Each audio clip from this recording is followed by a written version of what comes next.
What's up, mga kapusa?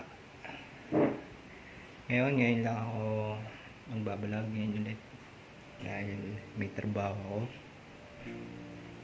Ngayon, ikikwento ko sa'yo kung paano ako na-scam. Na-scam ako. Nakarang taon.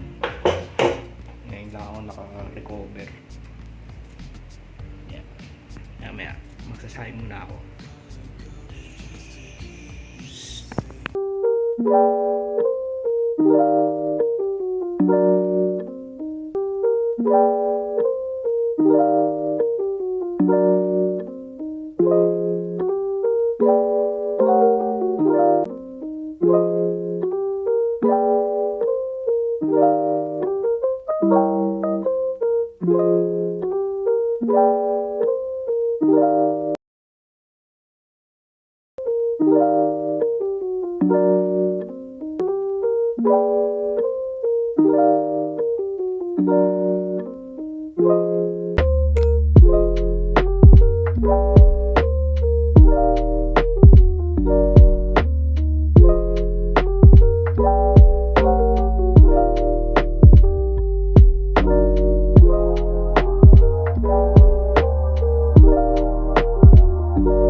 So ngayon, ikikwento ko sa inyo kung paano ako na-scam. Ganito kasi yun. Yung nakarang taon nang nangyari to. At ayun, nakilala ko siya sa Facebook. Nag-chat ko siya. Nagka-interesado naman ako sa kanya. Tapos na yun, dyan, chat kami. Tapos na ano ko na yun, na chat ko na siya. Yung kumbay, hello, hi. Yun, sisimula na. Sabi may mga ilang araw, may nahiram ng 300. Simula 300, pinahiram ko. Kumbay na yun, 300. Lalo tumaas. Sa nangyari na yun, nag-decide naman ako na nagkita kami. Yun, nag-coffee kami. At tapos na yun, nag-aalala, nag-uusap kami, nag-coffee o sa coffee shop doon sa may bandang sa Tulay. Malapit sa Tulay yung coffee shop na yun. Maganda doon. After na yun, nagkausap-usap kami. Ayun, may sinabi kayo kung pwedeng manligaw. Sabi, pwede naman daw. Kaso, pwedeng getting to know. Yun. Ngayon nga, nag-fast forward na nga, dumating sa punto na kumirap siya ng malaki. Mga 1,000, 1,500, 2K. At umabot doon sa punto na major bonus ko na ibigay ko.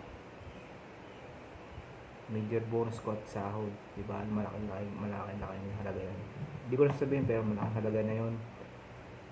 Ang nangyari na yun, wala akong papasenda ng balak. Gcash. At nangyari, send ko naman, napahamak naman ako dun sa pinagtatrabahuan ko. Hindi ko agad na ibalik. Sabi ko, ibabalik daw niya yung hiniraman, pangako daw niya. Nangyari, hindi binalik. Naghintay ako sa wala. Ayun, napahamak ako. Buti na napahiram mo ng pambayad dun sa hiniraman ko, dahil kasi 3,500 yun. Buti nakiusap daw sa pinsan ko.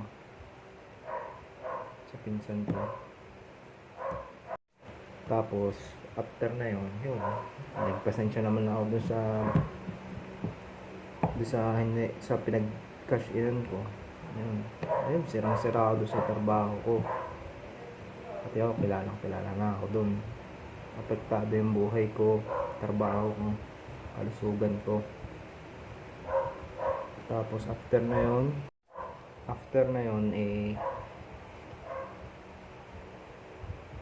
yun, nangyari lahat God sa akin. Lahat pamilya ko, pinsan ko, lahat. Bahala ko nang magpakamatay na yung araw na yun. Lahat. Pati motor ko napagbenta ko tapos nakuha. Magaling siya magsalita. Magaling siya magsalita at hindi mo kung ba yun ang tawag din, love scam or honey scam, mga ganun ba. Hindi ko alam kung anong tawag doon, basta ganyan na magaling siya magsalita, nakukuha yung loob ko. Hanggang sa punto na napagbenta ko na din yung isang cellphone ko. Sabi daw 1.7 daw. Napagbenta ko 1.7. Tapos na ibabalik daw niya ulit. After na yun, wala na eh. Sabi daw ibabalik daw ng 10,000. Ay tapos yun, hindi na bumalik. Naghintay lang ako sa wala.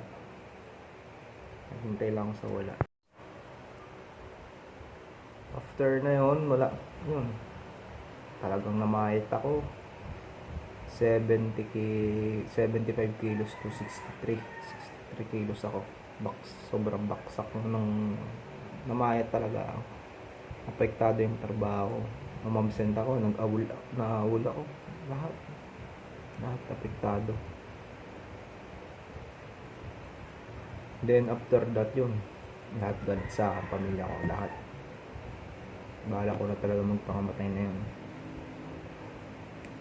Mahirap isipin pero yun talagang ang naiisip ko, magpakamatay na lang ako. After ng ganyan, naisip ko, niyaya ako ng pinsan ko mag-church yun. Mag-church ako yun. Attend ako ng church yun. Simula na yun, tuloy na yung pagbabago ko. Pero hanggang ngayon nagre-recover pa rin ako. Halos 1 year ako halos 6 months, 5 months ako naghihirap sa ganyang scam. Sabihin yung pangalan natin, ipapangalan ko sa yan, Medusa. JML, mga initial niya. Kung sino naman yun, pakyo siya. Bahala siya. Ngayon, nasa ibang bansa na siya. Tapos ayun, parang tinakbuhan lang ako. Ayun. Pero hanggang ngayon, nagre-recover pa rin ako. Ayun, nakalipat ako ng bahay. Ayun, matahimik na ako. Wala na akong isipin. Ang iniisip ko lang sarili ko na kung paano ako i-recover. Ngayon, hanggang ngayon, nag-recover pa rin ako. Ayun, nakabili na ako ng relo. Sunod, cellphone naman, motor. Tapos yung kailangan ko dito sa bahay, nakapagbayad naman ako ng ayos dito sa bahay, nangungupahan lang ako. Kaya sana patuloy pa yung pagbabago para maging proud sa akin yung mga kamag-anak ko, ninong ko, tiyahin ko. Ayun. Sana hanggang siguro mapatawad nila ako. Wala akong ginawang tama sa kanila kung bakit ginawa ko. At lalo na sa lola ko, napakalaking kasalanan sa lola ko. Hanggang ngayon, sinisisi ko pa rin sa sarili ko kung bakit siya nawala.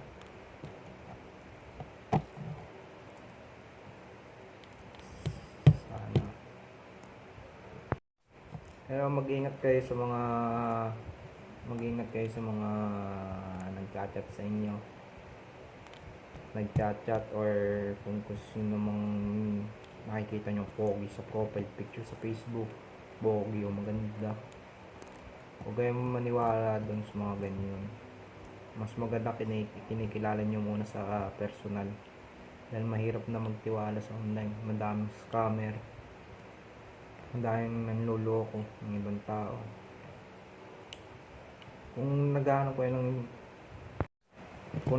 kayo ng girlfriend o boyfriend, isa lang ang sasabihin ko. Red flag ang isang babae na ang sabihin ni Gcash ang sasabihin ni emergency lang, lalo kapag di mo kilala. Huwag, red flag yan. red flag yan. Red flag ang yung babae na yun pag lang hihingi ng pera sa Gcash. Yung papadala mo, ha? Huwag kang maniwala doon.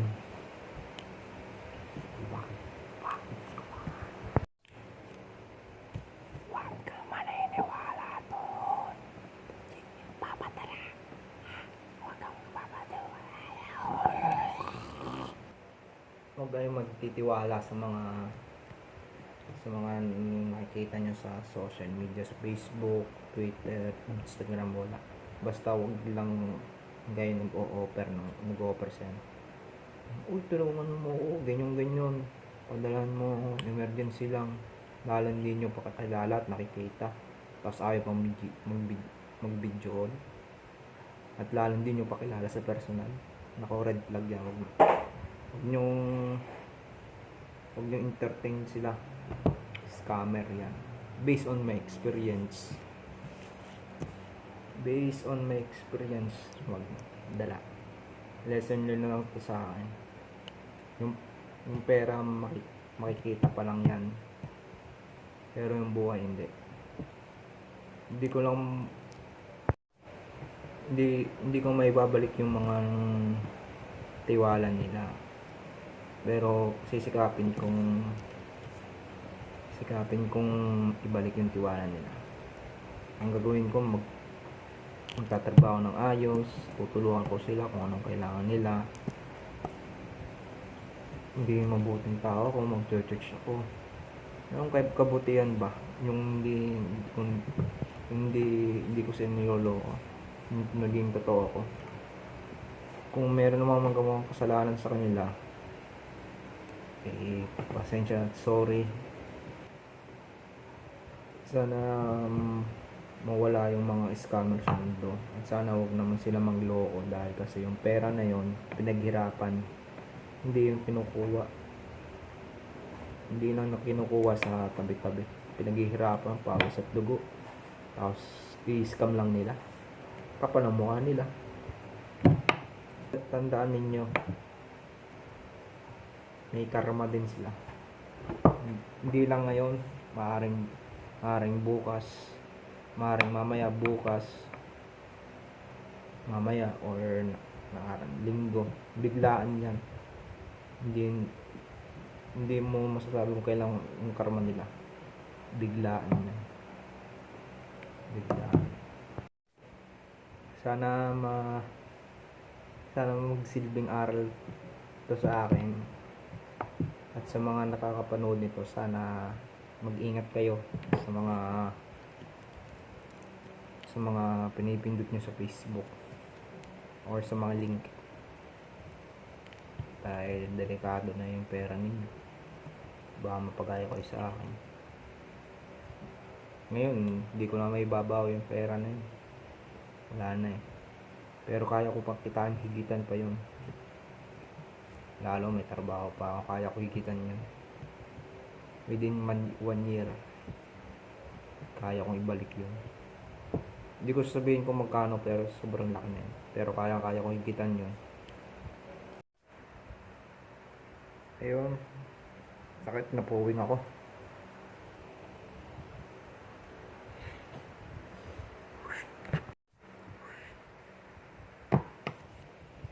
Ayun, yun lang yung buong Maaring hindi ko masabi lahat, pero yun na yun, sa sinamari ko lang yung nangyari.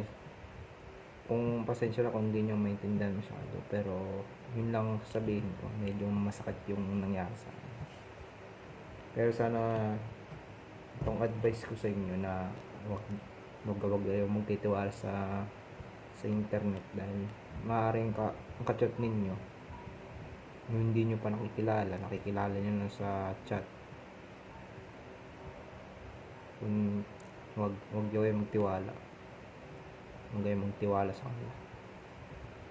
Kung ayaw nila mag video call, wag ayaw magkita sa personal, wag. Kilalanin nyo muna bago nyo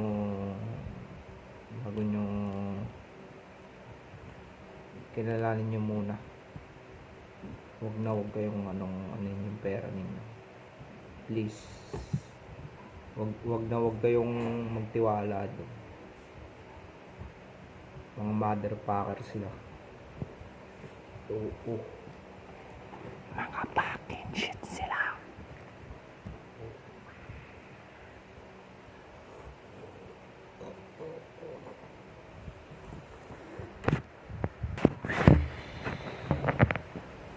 So ngayon, naikwento ko na. Tatapusin ko nitong video na ito. Sana magustuhan nyo yung kwento ko at yung based on my experience. Salamat sa panonood, salamat sa pagnunood din ng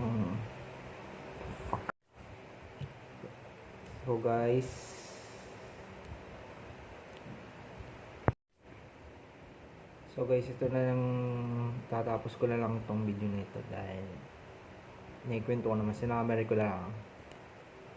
Pero tandaan nyo yung mga sinabi ko.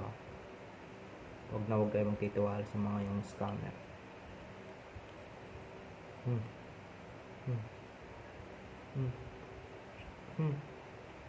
Thank you. Ito last na. Bye bye.